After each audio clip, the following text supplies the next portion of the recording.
السلام علیکم۔ سب سے پہلے سب سے تیز ہر خبر پر نظر ہماری رخ کریں گے ساہیوال کا، جہاں سے رپورٹ کر رہے ہیں ہمارے نمائندے شان احمد۔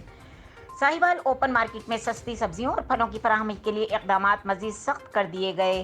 ڈپٹی کمشنر واجد علی شاہ کے حکم پر منڈیوں کی نیلامی مزید سخت کر دی گئی۔ اسسٹنٹ کمشنر اور دیگر افسران کی الگ صبح ساہیوال چچاوتنی کی منڈیوں کے دورے، بولی کے میکانزم کا جائزہ لینے کے ساتھ سرکاری نگرانی میں نیلامی، کسان پلیٹ فارمز پر مقامی کاشتکاروں کے لیے سہولیات کا جائزہ۔ بولی میں آلو کی فی کلو کی سرکاری نرخ 70، پیاز ٹماٹر کے 50 روپے مقرر کی گئی۔ لہسن چائنا 280 روپے، ادرک چائنا 260 روپے فی کلو میں فروخت ہوگا۔ مارکیٹ کمیٹی کی جانب سے سہولت بازار اور عام بازاروں کے لیے علیحدہ نرخوں کا تعین کیا گیا ہے۔ ڈپٹی کمشنر کی بولی کی مانیٹرنگ کے ثمرات عام آدمی تک پہنچانے کی ہدایت۔ بولی سے قبل نرخ کا دیگر قریبی اضلاع سے بھی تقابلی جائزہ کیا جائے گا۔